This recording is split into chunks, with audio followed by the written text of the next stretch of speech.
kilowatt solar panels we got from Renogy. We have three up here right now. I got to put another one on, and ideally we'd like to get 1 or 2 more, but that's down the road a little bit. We placed them 3 aside like this. With the curve of the bus, we're hoping that no matter what, there's always some in the good sunlight. But just in case we ever felt like it, we got them on these rails with a bunch of holes in them with these threaded-on fittings. Now, ideally, I'm going to take these off and replace them with some kind of quick disconnect fitting because this is kind of a pain in the ass after a while.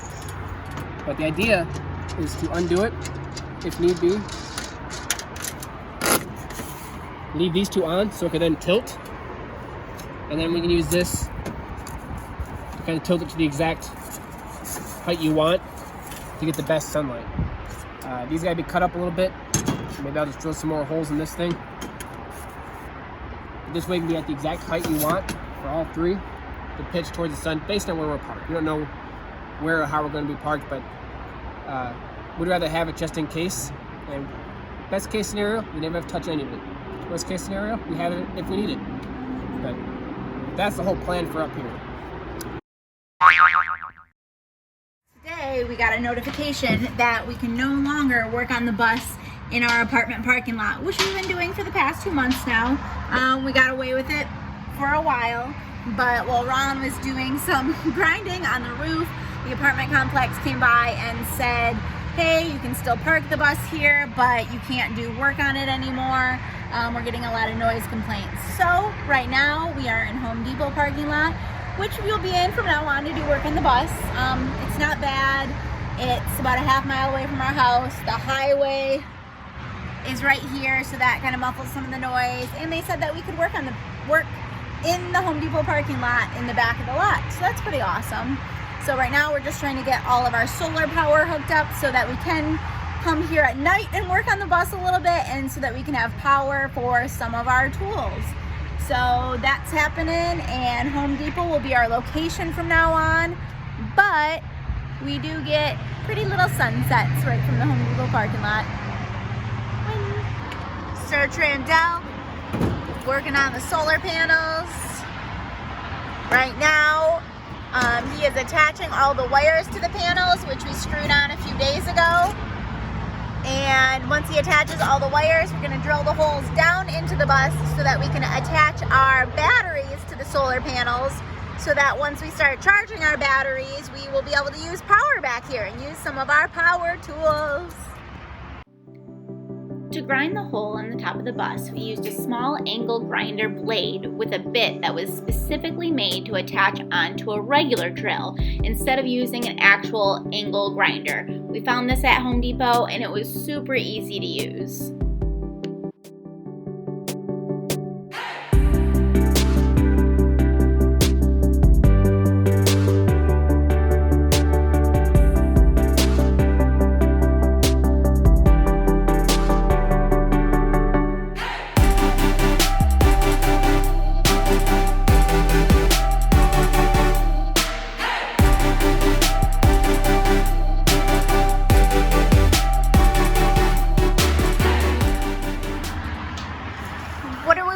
Ron?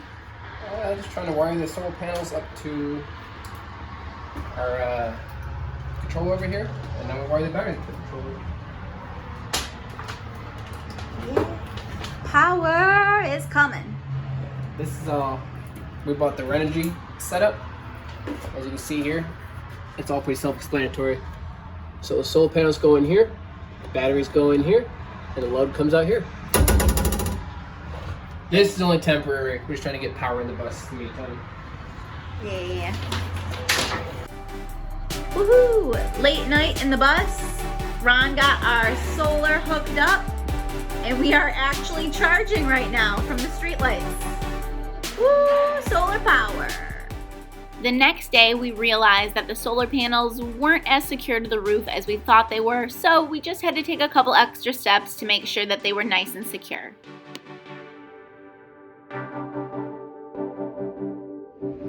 I wanted to go into detail a little bit about how we secured our solar panels to the roof.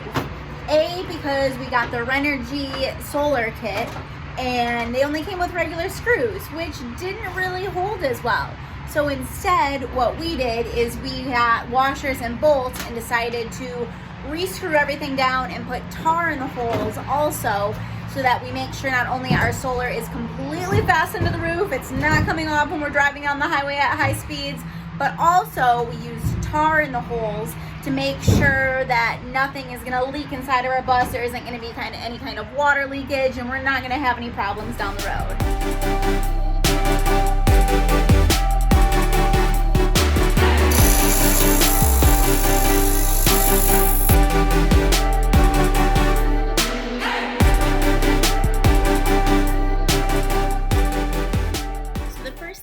Once we got all of our solar attached, secured to the roof, and up and running, is we attached our 12-volt inverter to our batteries.